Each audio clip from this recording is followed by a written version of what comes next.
Today on the Grazing Grass podcast, we're joined by Doug Jobs from the Noble Research Institute. Doug grew up in rural Georgia, served in the 75th Ranger Regiment, and eventually found his way into wildlife science, range ecology, and regenerative ranching.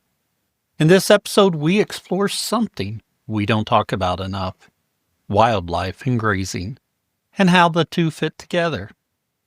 Doug walks us through nesting cover, roost trees, habitat needs, and how regenerative grazing can actually expand opportunities for your ranch. From hunting leases to ecotourism to wildlife photography, there are many possibilities producers never even consider. If you want to understand how your grazing decisions ripple through the landscape, you'll get a lot out of today's conversation. You're listening to the Grazing Grass podcast, where we help grass farmers learn from grass farmers. I'm your host, Cal Hardage, and let's get started. Hey ranchers, ready to start 2026 with a sharper focus on profitability?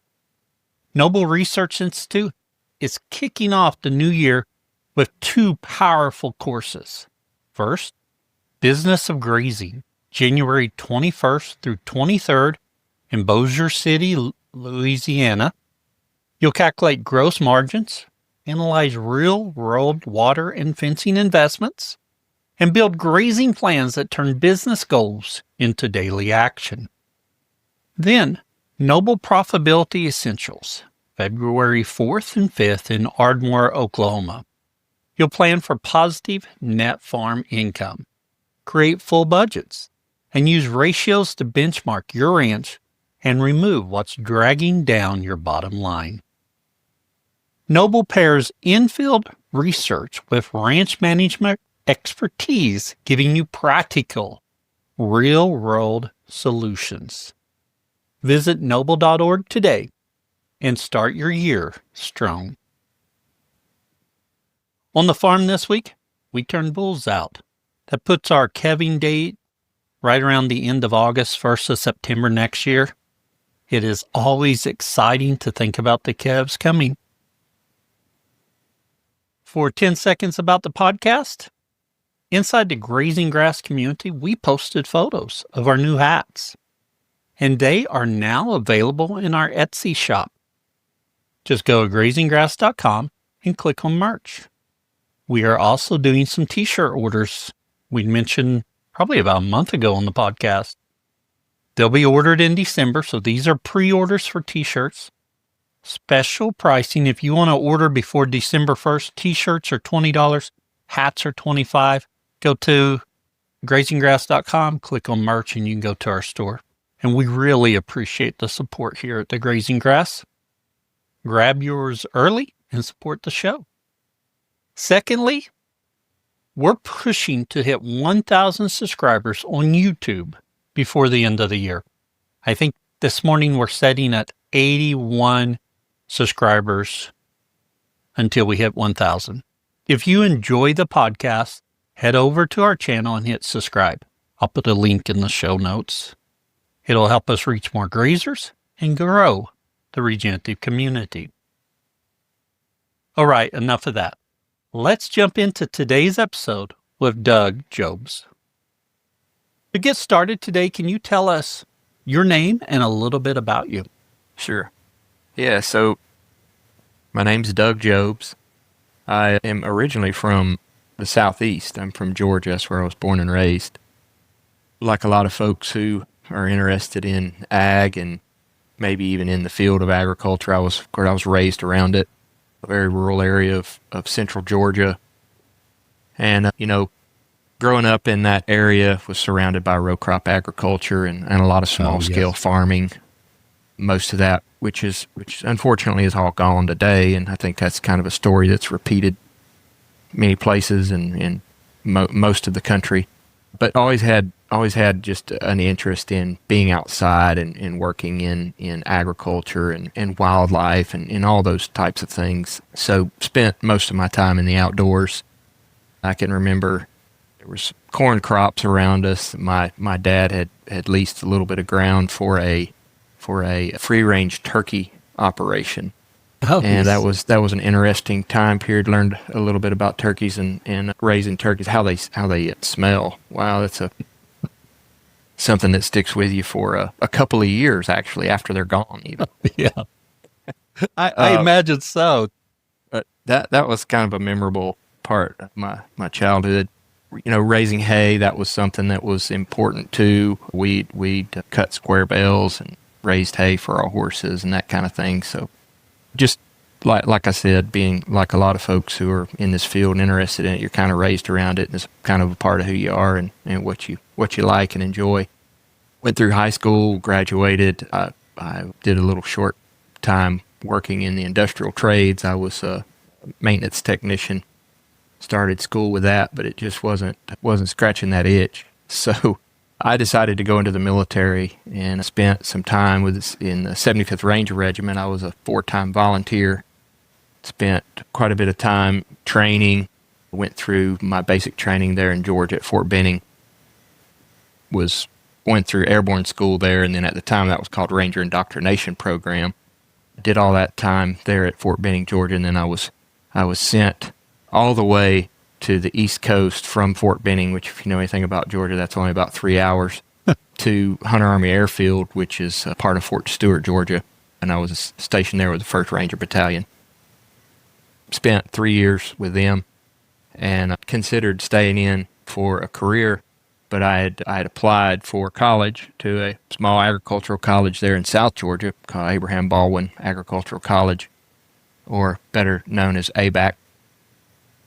Folks from the region would know that name, and was accepted there, and so I decided to shorten my stint there. In January of 2003, I started college, and that's really when I began kind of more of the ag-related programs and wildlife.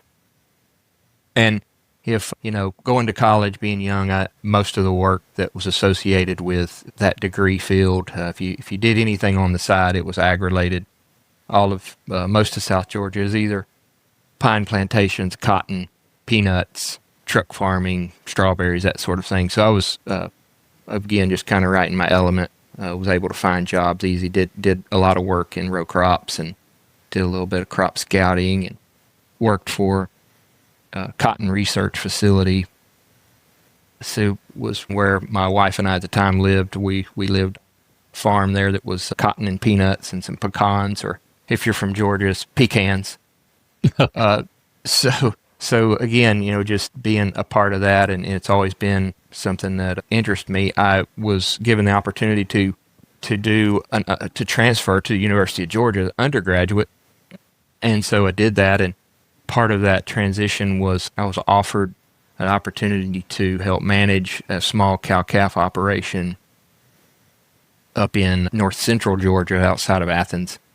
And that was a great learning opportunity and environment for me. The owner there was very progressive minded. He was actually a retired animal science professor from UGA. And so we were incorporating a lot of things that even at that time would have been considered a little less conventional. He was just, thinking outside of the box and applying some rotational grazing, some cover crops and that kind of thing. Things that we really spend a lot of time talking about and thinking about in a regenerative mindset or regenerative ranching. Doug, was that your first exposure to that? Yeah, that was my first exposure to like a true livestock operation. So there on that place, and in that part of the country, a 300-acre spread is not small. We ran somewhere around 30 to 40 cows, and then depending on around 50 replacement heifers. We would kind of operate at that scale, but a lot of hay production.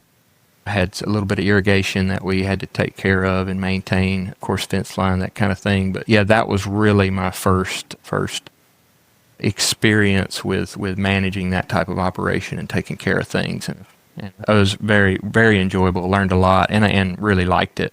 It was something that has stuck with me for a while. And so, the ball keeps rolling. Did my undergraduate at University of Georgia, stayed there for 3 years, finished that, and then I had an opportunity to go to graduate school in Oklahoma. That just kind of fell in my lap. I couldn't turn it down. So we made the move. My family and I made the move to Oklahoma. And then this was really when things kind of kicked off, and really you work and live in the Great Plains, the central Great Plains. Cattle production and grass growing is very important. It was a little bit of a different system, which I appreciate. It's more of the rangeland type country, but I was able to find employment that first summer that I moved to Oklahoma with a pretty large operation there in central Oklahoma, south of Stillwater, and I was able to use some of my experience that I'd gained there in the southeast working with livestock there for the summer, which again was very, very rich, and learned a lot. Like I said, a little bit different operation, bigger operations. Did that and then started graduate school in the fall and finished my graduate program in natural resource ecology and management in 2011. Very good. Had some experience with Noble back then, and as things continued, was able to get this job with Noble back in the early summer of this year. So things come back to themselves over time. Yeah. So, yeah. And what do you do at Noble? So I'm a Regenerative Ranching Advisor, and one of the major things that we're focused on right now is delivering our Noble courses, our Land Essentials course, and that's one of the things that we are really focused on. That's delivering those courses and helping landowners and producers really kind of understand the basics of regenerative ranching, regenerative mindset, and that's those ecosystem processes, the soil health principles, and really trying to establish that foundation, that base for folks to kind of understand and get a good basis of knowledge so that they can take it back to their operations and apply some of these and help them out. That's what we really want to focus on, and keep people on the land and allow them to be productive and continue to do the things that we all enjoy and are so important. Just continuing on that for just a second about that Land Essentials course. Is that geared towards someone who's already running livestock? Is that geared towards people owning land trying to figure out what to do? Is it someone who's got the regenerative bug and they're trying to do it and they need to refine their skills? Yeah, I think all the above. We've had in the courses that I've been involved in, watching and helping teach, we've had a little bit of all of those folks that you just described, whether they be new landowners, or they be more established and trying to fine tune and tweak some things, or even had some folks who had been conventional for quite some time attend those classes. And it's interesting because all of their responses and questions are a little bit different, And so it can be a challenge, but that's all a good thing. We challenge ourselves and challenge people's paradigms and how they think about things. I think those courses that Noble's putting out are wonderful, and I haven't got to attend all of them, but I have attended one and plan on attending another one soon. So I'm excited to see how all those go. Yeah, they're very engaging. I will say we put a lot of effort in facilitating. That's one of the words that we use. It's not really teaching, it's facilitating. So we want to be engaging to the learner and have them kind of, as go into the course, kind of develop your own answers and think, and it's all about really working together to help people come to these conclusions because they make sense. And so, And just with my background in education, the great teachers are facilitators. They're able to help that student reach that next level, whatever that is. And they're just not a dispenser of knowledge. They're there to help that student construct their knowledge and build upon it. Yeah. I agree with that. And of course, having an education background, but having in the past dealt with a lot of people, what I didn't tell you, moving down to Texas after I finished my graduate work, I was a private lands biologist here. And man, one of my roles was dealing with the public. That was one of the things that they'd warned me about when I started my college program, was like, you're going to be dealing with a lot of people. And so I think, and that's certainly what I did here on a daily basis. Lots of people, Texas has done a great job of promoting wildlife and land stewardship, conservation. And so we were really out there a lot. So where I'm going with that is, I think that whole kind of facilitating and being supportive of people and meeting their needs has always been very important. These courses, the way they're developed and the emphasis that we put on facilitating is really top notch in opinion. So it's an extension of that, being able to help people, and when they ask questions, what does the audience think? And I always thought that was kind of interesting. Let's get other people engaged, because I found it to be so true. Even dealing with a conservation message, man, it's so much more powerful when it comes from others who are doing it rather than the teacher. So it's that facilitation thing that you mentioned. Yeah. And Doug, that's a great transition. You mentioned wildlife, and you've got your degrees in wildlife or ecosystem. You're going to have to correct me on this. I did write it down, but where did I write it down? Yeah, well, so my master's, my MS is in natural resource ecology and management. Oh, okay. Yeah, and you can lump, you'll hear rangeland ecology and management, wildlife science. All those things are really tied in together. My undergraduate, because being from a university in the Southeast, is forest resources. Oh, so it's a bachelor's of science in forest resources. Yeah, not so much in the Stillwater area can you do that, unless you're worried about the red cedars. Right. That's right.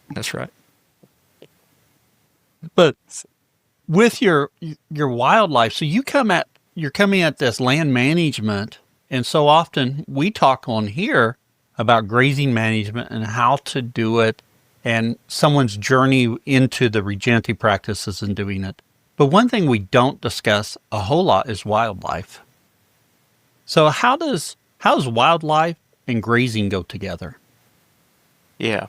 Well, I guess I'd preface that by saying, it's kind of easy for us to say that our land stewardship, our conservation ethic, when it comes to production, agriculture, it's easy for us to say, well, it's good for the wildlife. And always, it can be. There's always a give and take to our production systems. And I think that the regenerative approach is really a great step above, because it incorporates those ecosystem processes. We're really trying to encourage folks and producers to think about the system as a whole. So it's that systems thinking process, and it's really what's so important. And it absolutely can benefit wildlife, and we see that on the noble ranches. We see that on some of the producers who've places that we've been on.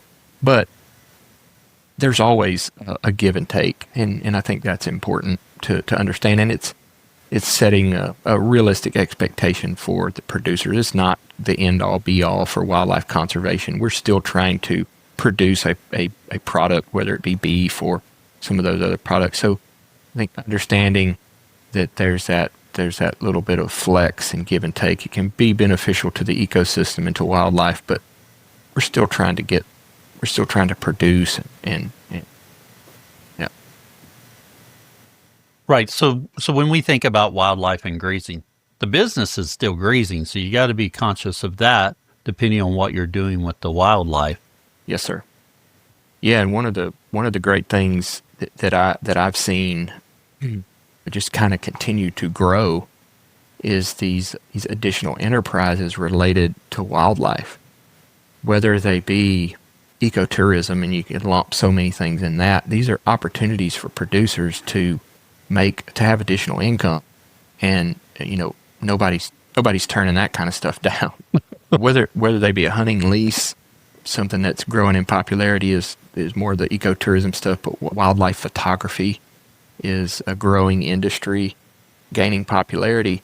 So in my mind and with my background, for the producers, then what a great opportunity for them to say, well, I have a regenerative mindset. I'm thinking about the ecosystem process, how maybe, I'm still being productive and profitable, and I'm doing what I love and what I need, but here's another opportunity for me. And I think that opportunity is growing because as more land becomes developed, then there's more demand for places that people are managing as wise stewards and have some of these populations of wildlife that they can enjoy. So I want to go down that trail more and discuss some of those ways you can make profit with wildlife or another income stream for your farm. But before we dive more into that, when we're thinking about managing for more wildlife, if you consider our audience and say they're already doing regenerative practices, do we just continue doing those, or do we add some other things in? yeah, so I think if you're already doing regenerative practices, you're already going down the right road.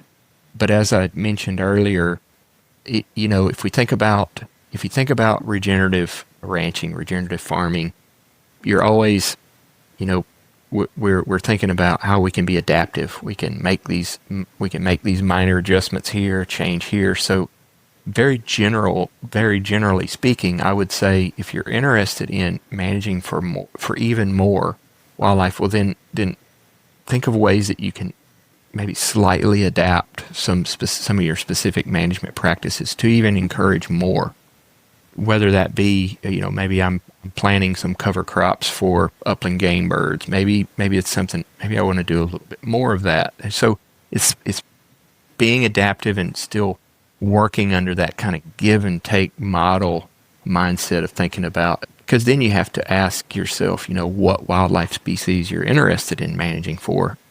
You may be perfectly satisfied, and I think you probably could be managing for a more of a generalist species, something like white-tailed deer, with your current management strategies. But if you're finding more interest in maybe songbirds or maybe wildlife viewing, maybe you need to adapt your management a little, even more so to kind of target more of those grassland songbirds. If you're in, say, the Great Plains region and you already have native range, maybe there's some things you can do with your stock density or with your grazing to increase the nesting height of grass cover. So all these sorts of things, and I think it's fascinating because you can really go down all these different roads. When we talk about wildlife, you're opening up a whole other universe to thinking about what species. Are they more of a generalist? Are they more of a specialist? Do I already have some? So you mentioned something right there. Should we take a inventory of what wildlife we have on our farm presently? Sure, absolutely. It'd be a great place to start, because one of the things that we really talk about and discuss with people are realistic expectations.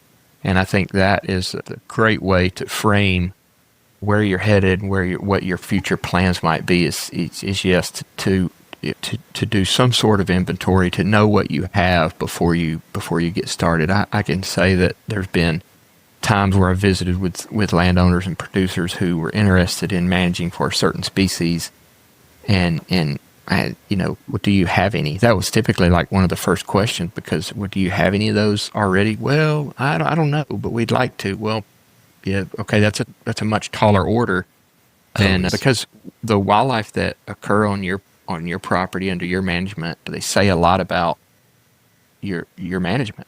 If they're there, hey, odds are they like what you're doing in particular spots. So identify what you have, and then educate yourself to reach out to folks who know and can help you to expand on those populations that you already have on your property.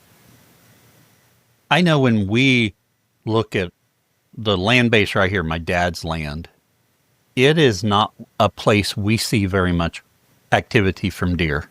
Okay. We don't have too many trees. We have a few deer, but not too many. I've got leased land right next to Dad, and that place, I may jump deer up all the time. It's just crazy. And my other leased land, just more timber in that area. But right here on Dad's land, we don't see many deer. We do see a lot of birds, a lot of upland game birds as well.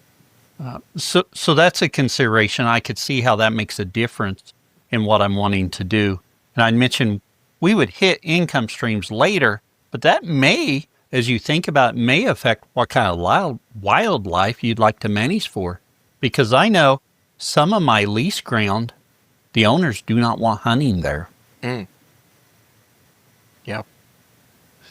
Yeah, so your example there and opinion thoughts behind this are, realistic expectations. If your property doesn't have a lot of timber, that's a very important habitat for white-tailed deer.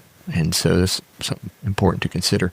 But you make a good observation too. You notice next door they do have them. So being the observant people that we are as regenerative minded producers, you're able to identify, say, what's different about that place versus my place. So it's not only taking that inventory of your place, understanding and knowing what the habitat requirements are for some of those wildlife species that you're interested in. Okay, how can I improve my operation or my property? What are some of the small tweaks and changes that I can make to how I do things to attract those species? When I think about wildlife, and I assume other people are guilty of this, I think mainly about species we hunt. I think about white-tailed deer, think about ducks. Doves have become recently interesting to me because I've had some people contact me about hunting dove here. And then I've talked to land trusts, and, they talk about photography, which was not even in the realm of what I thought about, but that's a potential. Yep. Yeah, that's that sector of the outdoor recreation is growing, and I saw a published study. It's been a few years ago now on particularly about wildlife photography. Is that there was more monies contributed to local communities, or it was a growing sector and drastically outpacing even hunting and fishing, was people interested in just getting out and seeing and photographing. And one of the reasons for that is because a lot of the photographers are to bring up your word, are very passionate about this. You may have heard about people who have their life list of birds. Oh, Cal, we've had some bird sightings here in Texas that bring people from all over the country and from people from out of the North America to take a photograph of a bird. And so when we think about wildlife, that's great. That's great that you mentioned that, because I do think that sometimes we kind of get our blinders on when we talk about wildlife in the regenerative mind, landscape. Not purposefully, but a lot of folks just kind of tend to think about, well, it's about hunting. It's about 3 or 4 different species. Right. But in our courses and where we talk about this ecosystem process and these community dynamics, it's all of these species, the pollinators, the bird species. We spend a lot of time talking about wildlife and so it's all of those things, and I think that is a great message and something that we can encourage even more folks to think big picture and all of those different species. One thing that I didn't realize, and watching Roots So Deep pointed this out to me, was the difference in your wildlife population on your land base versus your neighbor can be entirely different, with not the only thing, but the fence line being the only physical barrier. Obviously, practices are different and stuff. And I really hadn't thought about that until Roots So Deep, watching that documentary or docuseries, and they discussing that. So I started paying attention to white or scissor-tail flycatchers here. We always have them here. Usually I have 1 or 2 or a few on my fence down my driveway. And I watched that earlier this year, I think in May, and I started watching. I didn't have them down here. And that confused me because I always love seeing them, and I see them often. We baled hay a little bit later. This year, it was really good on precipitation. So we baled hay. We baled all of this area down here. So once hay was baled, we went through and chopped down much more than we'd planned to. And I still don't see any scissor tails down here. But what I did notice them, we have a driveway a 1/4 mile to the north, and we didn't bale any of that 80. and I just used it for grazing. I had my scissor-tail flycatchers roosting on the fences up there. Yeah. Yeah, that's a great observation. Yeah, and it helps you to kind of understand, well, because the next question would be, well, why is that? Well, is it just the hay? Is it just me removing that porch? Well, no, he goes a step deeper. Them being those birds are foraging on insects. Those insects present, and it's likely that they're not as abundant in that hayed area as they are versus the stuff that you left for kind of standing forage. So, yeah, great observation, and those types of things we could discuss. At Redmond, we know that you thrive when your animals do. That's why it's essential to fill the gaps in your herd's nutrition with the minerals that they need. Made by nature, our ancient mineral salt and conditioner clay are the catalyst in optimizing the nutrients your animals get from their forage. Unaltered and unrefined, our minerals have the natural balance and proportion that your animals prefer. This gives your herd the ability to naturally regulate their mineral consumption as they graze. Our minerals won't just help you improve the health of your animals, but will also help you naturally build soil fertility so you can grow more nutrient-dense pasture year after year. Nourish your animals, your soil, and your life with Redmond.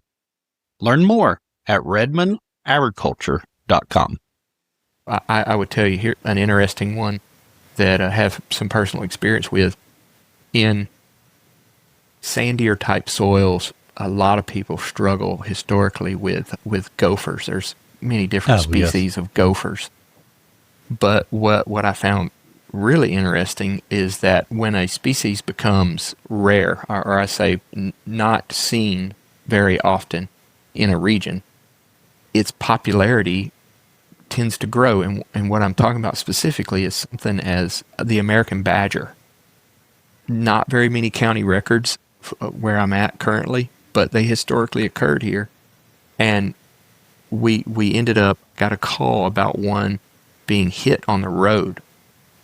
A badger, this lady called there is something in the road. I don't know what it is. I've never seen one before. So I go and investigate, and it was a badger. And the majority of their diet are gophers. Oh. In fact, when you have really sandy soils and a lot of gophers, historically you would have had badgers, and that was one of those. That's where they live. That's their food item, just like the flycatcher and the insects that you observed. So where I was going with that is we had a landowner who had years ago had stopped poisoning for gophers is a very common practice. Of course, yes. They cause issues in hay production and those types of settings. And they had stopped doing that. And so what had happened in this area is there was a badger that had done its thing and produced offspring. And there was a badger population. And the amount of interest in that was just phenomenal. Something as benign as a gopher is the reason that you have species in an area. So that's just a small example of these levels and how these things play with one another, and really ties in well to how we talk about the ecosystem process, and not even going down describing the benefits of the soil from gophers, but just seeing the presence of a badger really changed a lot of people's attitudes and thoughts about how they manage for a problematic species historically. So, when we think about these potential income streams, and I'm going to assume for a lot of people, additional income stream is going to be something that may make them take more interest. There's already people out there that's interested in wildlife, and they're paying attention, and they're trying to be conscious of their management practices and how it affects them.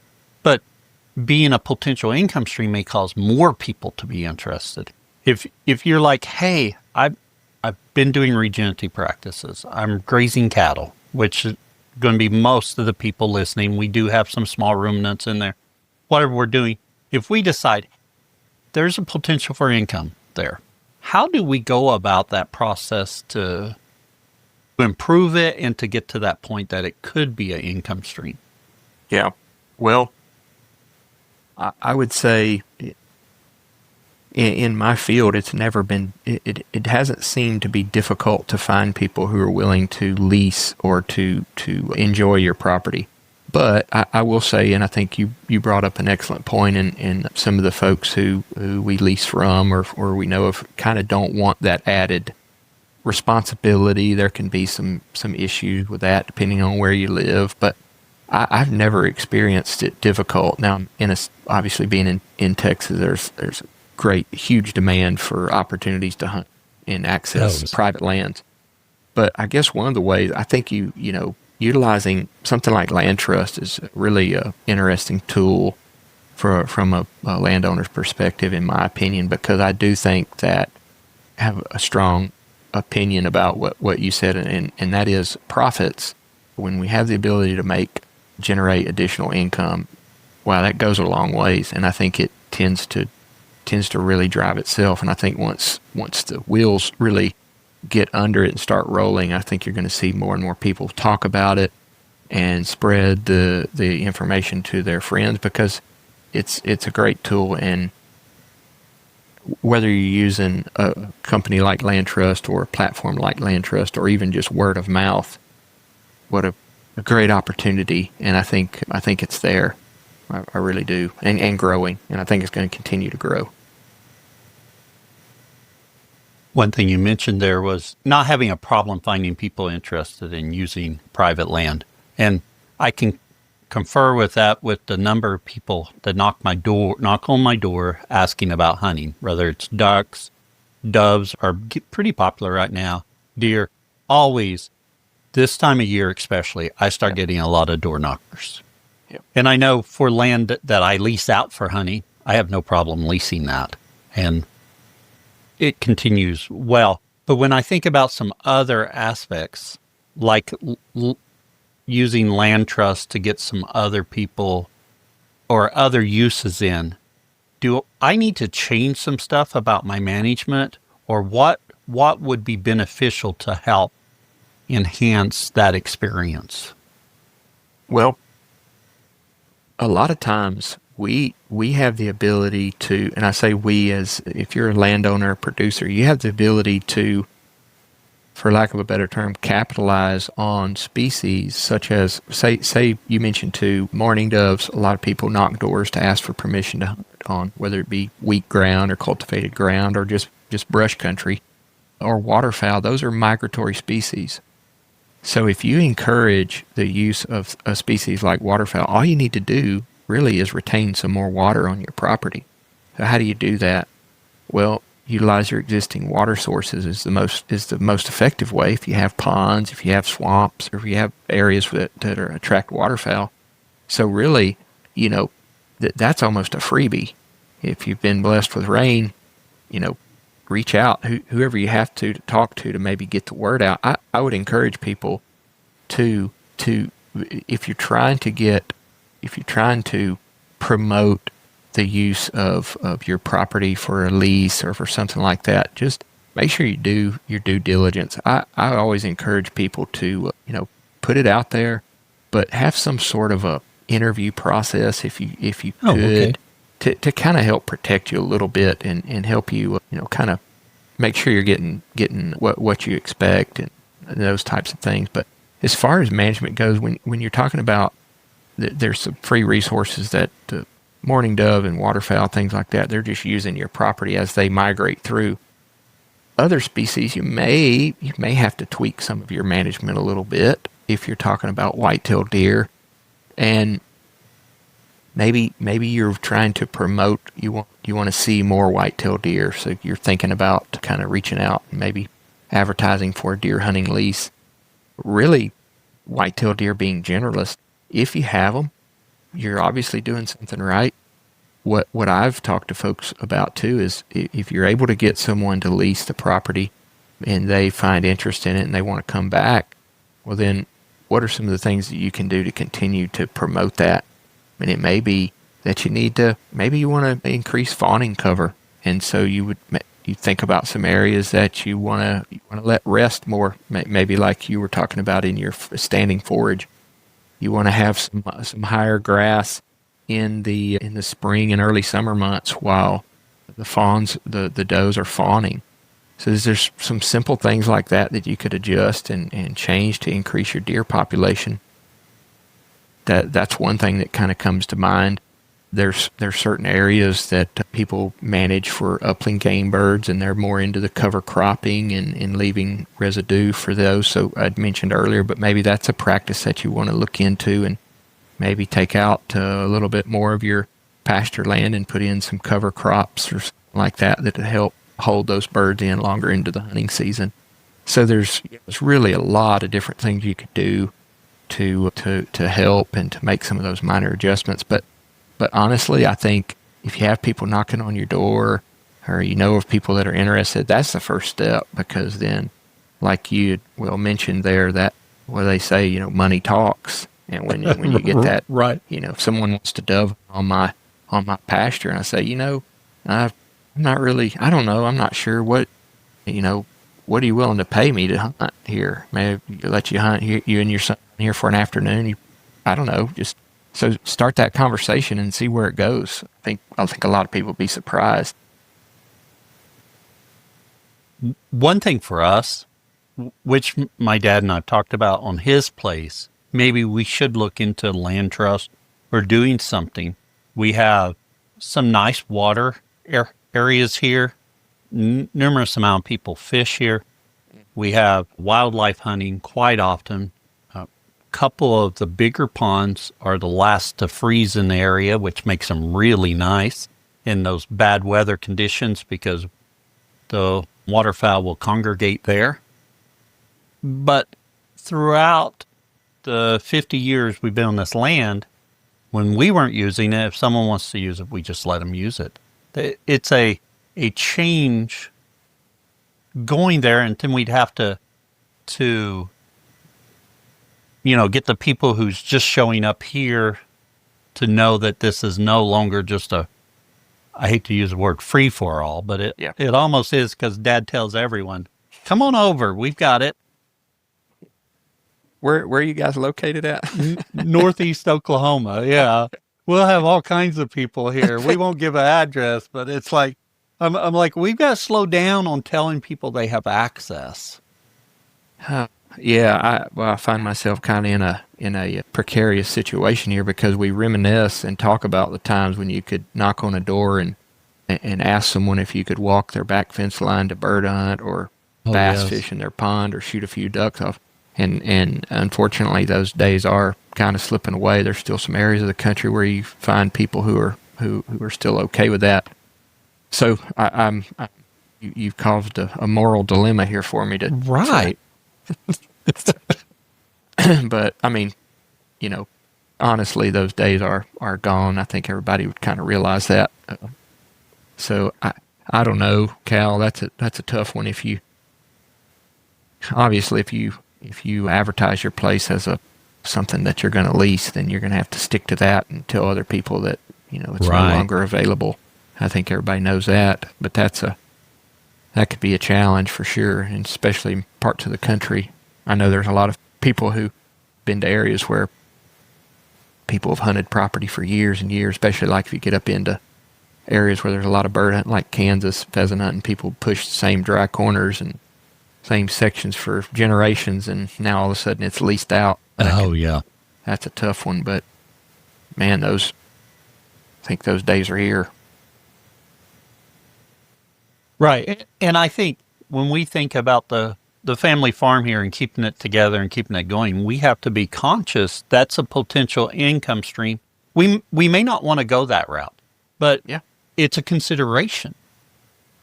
Yep. And just like I would say with any enterprise that a producer's involved with, there's going to be a little bit of give and take, and I think you need to treat it like that. Really go into it being careful, set realistic expectations. You're going to have somebody on your property that is not family, is not a friend. They just have made a contractual agreement with you to pay you.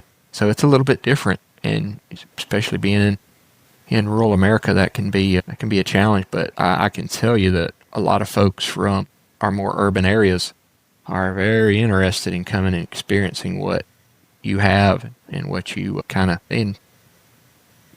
have taken for granted for many years and for a long time. Not saying that that's a bad thing, but there's a growing demand to come and enjoy that and experience it. So. Right. When we think about people coming onto our land, is there some special considerations? The first thing that comes to mind is insurance. And then, are we going to have to be physically present for some of this? What do we do when they're here? Yeah, Cal, I can't really speak to a lot of that because, man, things are so different depending on where you are. Yes. My experience down here in Texas, private property rights, I mean, they're going to vary depending on state to state where you are. I would always encourage people to visit. So that's a great question. If you're interested in considering leasing or having an additional enterprise, I would reach out to some of your state resources, specifically your game wardens in the area, because they deal with that kind of stuff and they'd be able to give you some great advice for sure. Yeah, excellent advice there, because you don't have to solve or come up with the answer all on your own. There's people out there that have knowledge that are more involved in it that can help you with that. And sometimes it's not even the wildlife. They just want to have access to ride four-wheelers or something.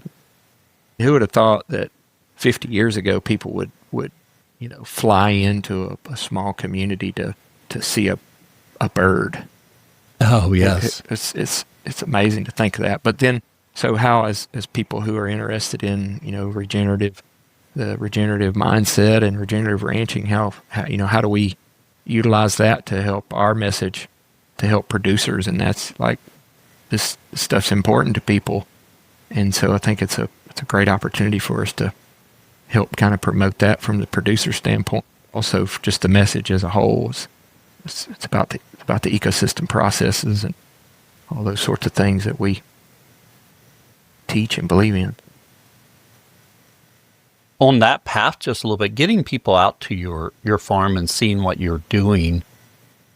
We as a population has become so removed in some areas from agriculture. So that is just a really, or can be, positive thing. Things see animal production and how that's managed, how that affects other things, and why, if you're selling direct to consumer, that might be another reason that person wants to buy their animal protein from you. Yeah, that's true. I'm not sure of its popularity. I know that I've certainly heard more about it, but programs put on by the Audubon Society, that bird friendly beef, if you've heard of that or not, but I have met with folks who are involved with that, and I don't know all of the details behind it and requirements, but that is a perfect example of what you talk about, and I can think of several other models that have grown in popularity within the past 10 to 15 years. And what it's attempting to do is to try to incorporate that market force, because it's powerful. I mean, like I said, money talks, and when it comes down to being able to make a little money, I can give you another example that I think is really interesting and has grown in popularity, and that is in the realm of wildlife photography. So there's been a lot of interest in people taking photographs of various types of wildlife. So they developed a competition. It was a rather local group. They developed a little competition. Well, before you know it, photographers can be competitive too, I guess. They start coming in from all over. Hey, there's some money involved. But the key to this, it was bragging rights for the ranch. It was bragging rights for the producer. Hey, where did you take that photo? Oh, it was on this property. And that gets advertised. They actually now developed a book that you can purchase every year. It's called Wildlife in Focus. So they've developed this market-driven competition to encourage landowners to manage a resource that otherwise would have gone. It's certainly hunting. It's a non-consumptive use. You can take the photograph, or you can shoot the bird. You can shoot the animal with your photograph, with your camera, and then another person can come shoot it too.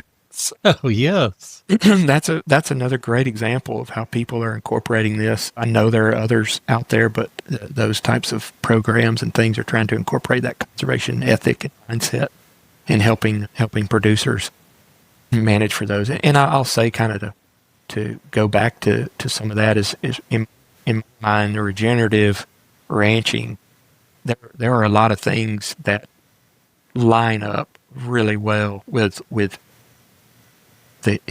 historically what we talk about in wildlife management.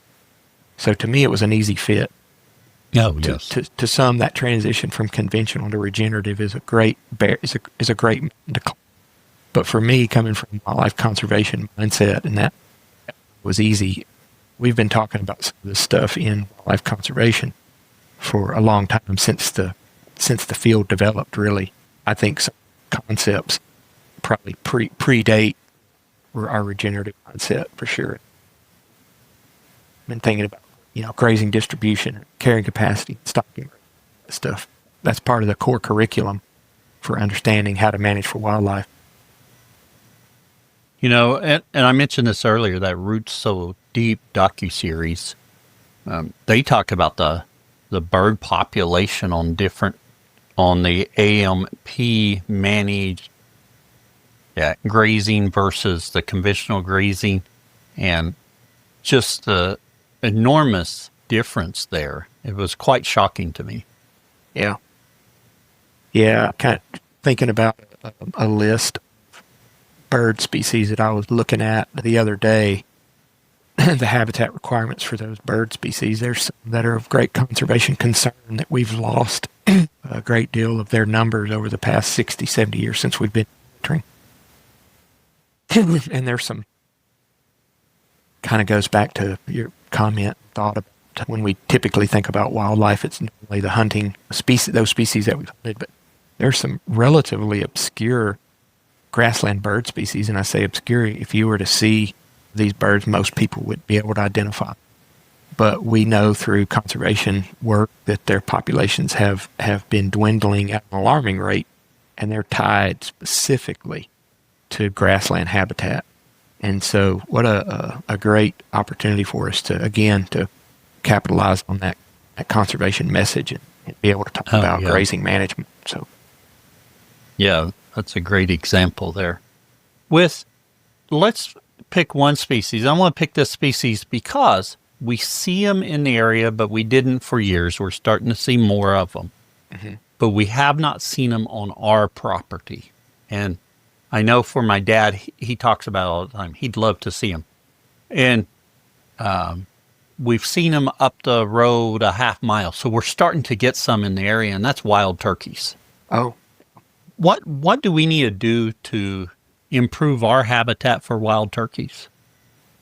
Well, so you're northeastern Oklahoma. First thing that I would do to think about without seeing your property, knowing you have them in the area, is my first consideration, and this is just based on previous observation and work, focus on nesting cover.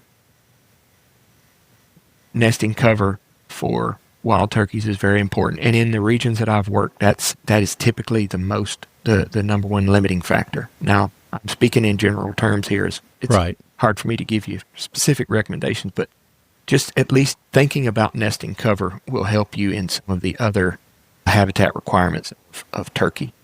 So nesting cover, and I could go into a little bit more detail with that, and we can, but then another one would be tree roost sites. Oh, okay. That's an important habitat component. That is often limited in regions that I've worked. So, as you know, turkeys roost in trees at night. And when those trees, they like to be in close proximity to large trees with relatively low-hanging branches pending. But that's a means of escape for them, and roosting habitat is important. So that one's a fairly easy one to understand, but not very easy to address. If you're lacking roosting cover on your property, a lot of times you either have to do some work around roost trees, or you have to think long term and how can I get more roost trees on my place, which takes some time. Particular species they prefer for roost trees, or just they're looking for limbs, 10 foot off the ground? Some of the work that's been done with Rios, and I'm sure this work's been done with eastern, which is likely what you have in northeastern Yes. Oklahoma, is the eastern subspecies. Roost sites typically are trees, larger diameter, older trees with large, I say, low-hanging limbs, but it's important that the understory of those trees be relatively clear. If you think about, Okay. these turkeys need to be able to literally jump and fly into trees with relative ease, but also it's important for those trees to be kind of open understory so that predators don't have ease of access to those low-hanging limbs like they would. Say if you had, maybe in your particular example, you have a large red oak species with a low-hanging limb and you have some cedar trees growing up underneath those, that would be an area that I would think about clearing and opening up some of that, because those eastern red cedar trees can grow into the canopy, thus allowing species like bobcats and things, foxes, to access those roost trees at night. So that's getting into kind of some of the particulars, and those may change depending on where you are in the country, but that would be maybe more of a suggestion geared toward your particular context. And then you mentioned nesting cover. Is that more like what we're talking about for fawn cover as well? Yep. Letting some taller grasses into the spring, which I'll be honest, we're not good about that, because typically what happens, we're going into winter right now. We've got some stockpiles. We've got some taller pastures that we rested, but we're going to go through and run through all of those this winter. And by the time we get to spring, we're going to be ready for new growth. Yep. I'm assuming to have that cover some of that old growth would be beneficial. Yes, sir. Yep. So that would be another great example of where you as the producer would maybe be trying to flex just a little bit to think, okay, what are these turkeys worth to me? I know I want to be a good steward and we'd like to see more turkeys. Well, I'm not saying that you should put that you would necessarily put a dollar amount on that, but when it comes to, flexing a little bit into, I'm gonna lose a little bit of my standing forage, what does that mean from a bottom line? And that's where I think it's so important that we think about the value of wildlife. For so many years it's been, we don't put market value on wildlife. We stopped doing that during the market hunting days. That was one of the reasons why we have a decline in wildlife.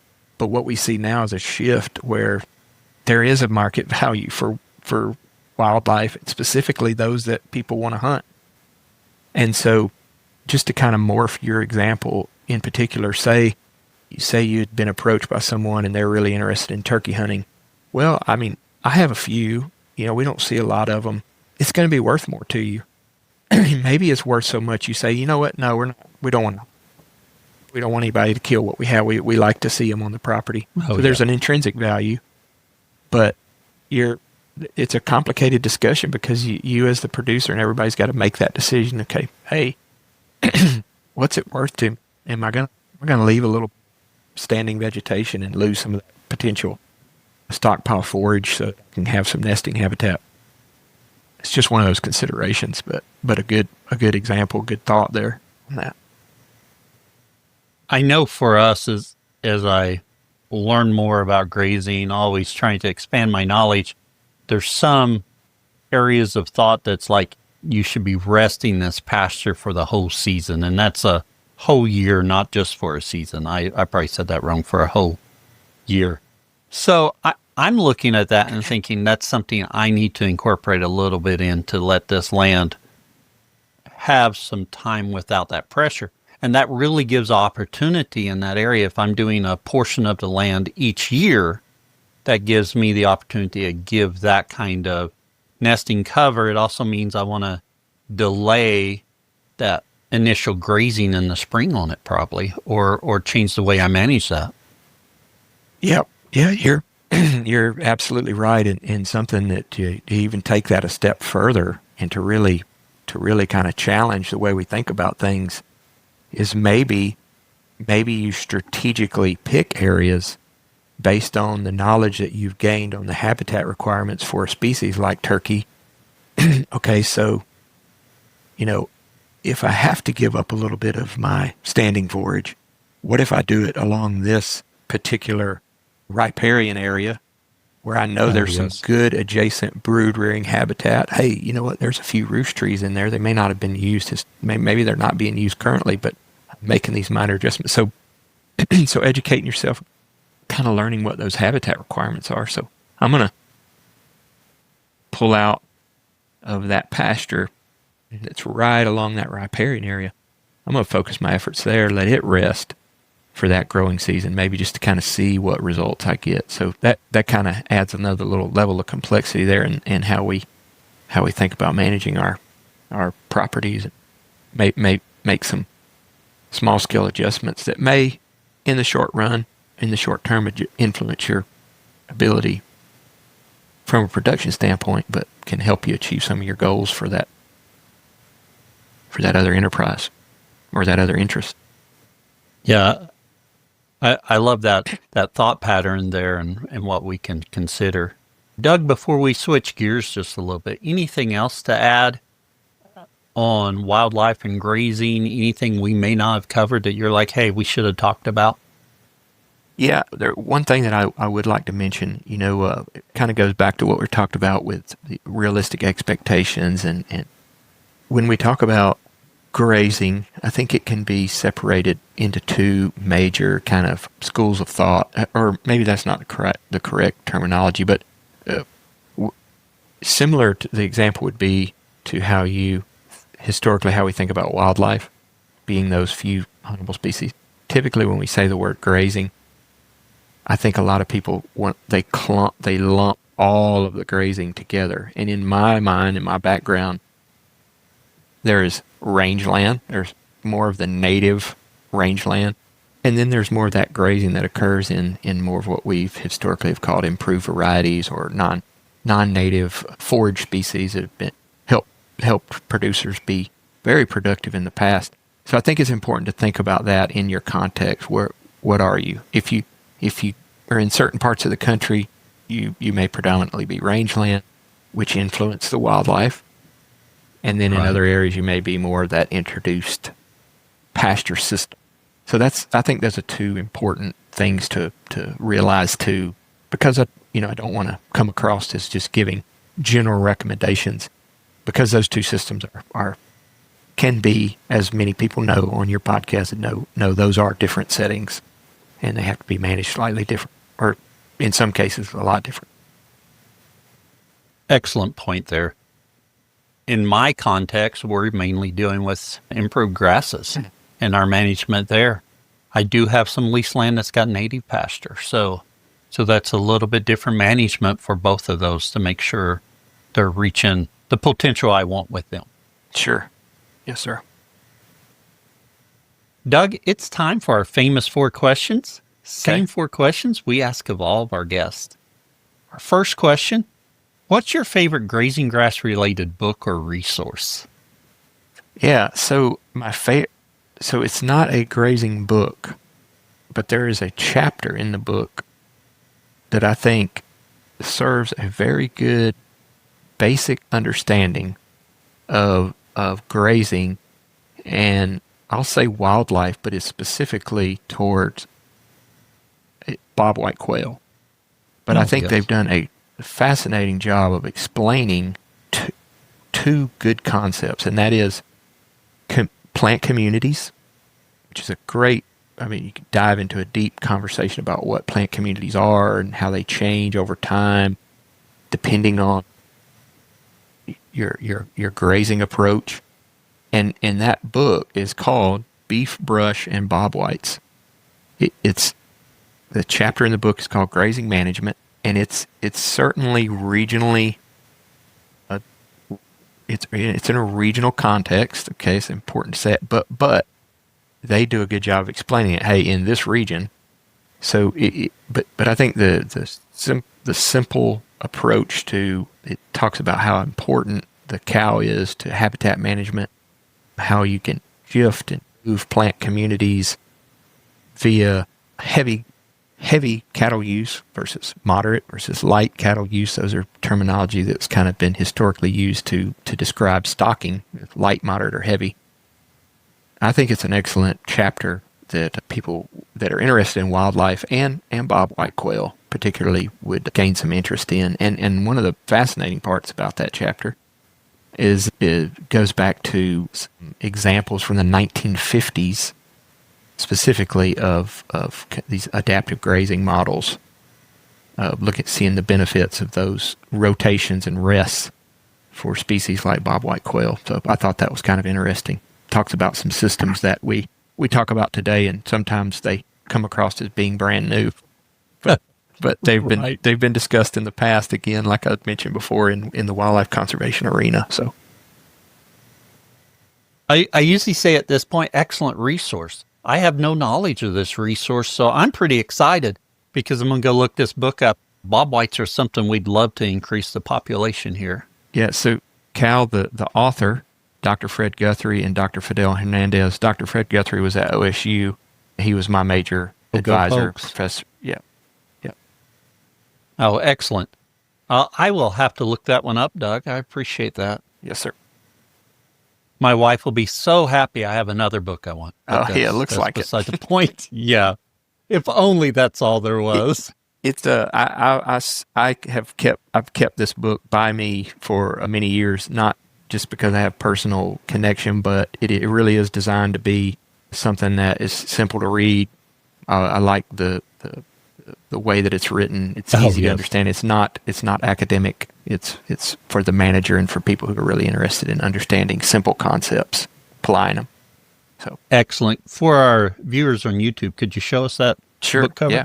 A little bit of a glare there. Beef brush and bobwhite. Oh, there we go. All right. I will be looking that up. Thank you. Our second question, what's your favorite tool for the farm or ranch? Well, I have a tool that I would say that is growing on me quite a bit, and that I've mainly been recommending it to people, and that is the rangeland analysis platform. That's a product. It's an application, a web-based application that people can use to look at historic ranges of forage production on their properties. There are some limitations to it. It typically does a little bit better job at scale, so larger properties, but I encourage all folks to kind of look at it and play. But it does some really cool things using LiDAR imagery. They've just announced in portions of the coverage they're doing 10-meter resolution, so you can get you can do 50. It'll project from 1986. It will tell you 50% of your average production. It'll also tell you 100% of the average production. So it'll give you this map, this chart, if you will, of what your grass production has looked like since 1986, and give you those lows and highs. Just a really cool tool to look at and see what's going on. Is that an app or a website? It's a web-based. It doesn't run well on smartphones, but it's RAP for short, Rangeland Analysis Platform.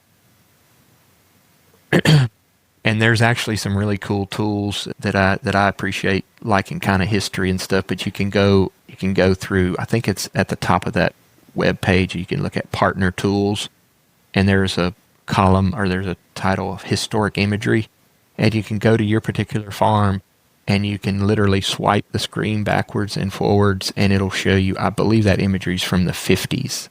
Oh, and yes. I think it's a great tool to help people, because we talk about land use and the history and how it impacts things today.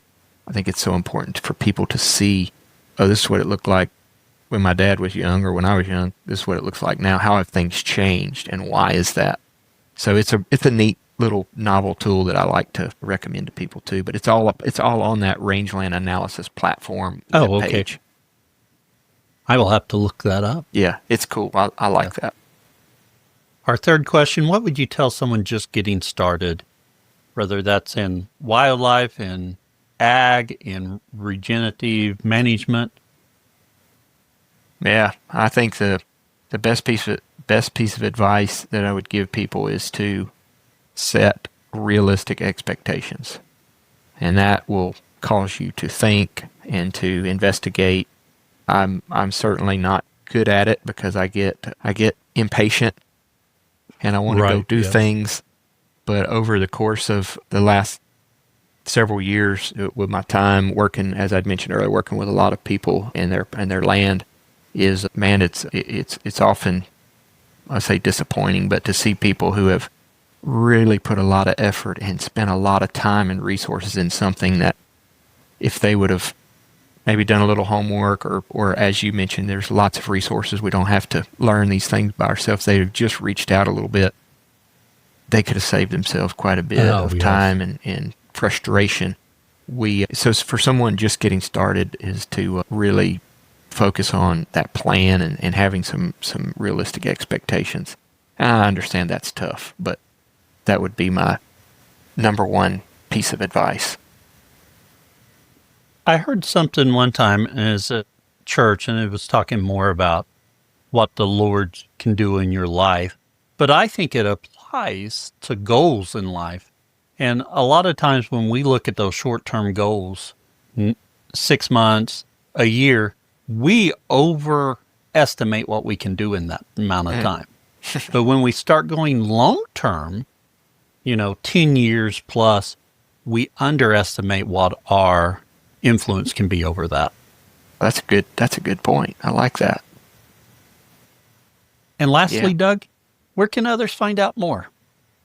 Yeah, I would encourage all your listeners, if they haven't already, to go to our Noble website. There's a great amount of resources there. I point a lot of people to that too in my interactions, but one of the things, one of the easiest ways is to go into the website. It's noble.org, or as folks know, all you have to do is put that in your search bar and hit enter.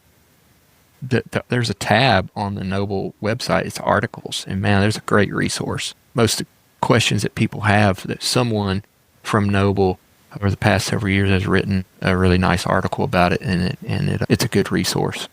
So that would be number one, is to go to noble.org and check that out, navigate the website. There's all sorts of courses that you had mentioned earlier that I think are good and helpful for folks. Yeah. Noble.org just has a ton of information available there, as well as information on the schools, but lots of information there. Mm-hmm. Yeah, a lot of extra information too. Yeah, for sure.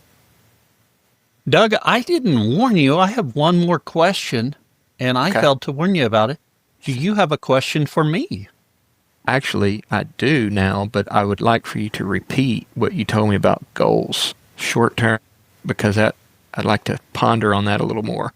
Well, with goals, for short-term goals, we often overestimate what we can do. But when we get to long-term goals, we underestimate what we're capable of. And really got that. I can remember the church sermon where I heard that, and that was relating to the Lord's ability to work through us or with us. But really, I think it just applies to our goals in general. Yeah. And our ability to, if you continue on something, you can accomplish a lot.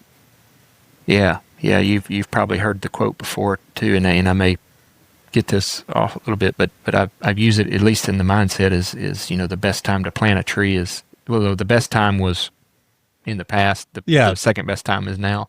So that your quote kind of makes me think about that, and posterity too. So it's not prosperity, but posterity. So yes, it's cool. I appreciate that. I wrote that down, so I'm gonna use it. All right, very good. What a great conversation with Doug today. I love the way he connected grazing, wildlife, and the whole ecosystem. It's easy to focus only on forage and livestock, but episodes like this remind us that our decisions affect everything living on our land and in the soil. Doug mentioned the book Beef, Brush, and Bobwhites. The print, pricey right now because it's out of stock in many places, but the ebook, it's only $10, which makes it easy to get. I'd also love to hear your questions about wildlife and grazing. You can email them to me, cal@grazinggrass.com, or post them in the Grazing Grass community, and we'll get Doug to chime in and answer them. After recording Doug's interview, I spent some time exploring the rangeland analysis platform, It looks really interesting, and I'm excited to dig deeper into what it can show us about 4-H trends on our land. But before we wrap up, remember we're pushing to reach that 1,000 subscribers on YouTube before the end of the year. If you haven't subscribed yet, head over to the Grazing Grass channel and hit that button, subscribe. It'll help us reach more grazers. And as always, more grass, better soil, happier livestock. Keep them moving, and I'll see you next week.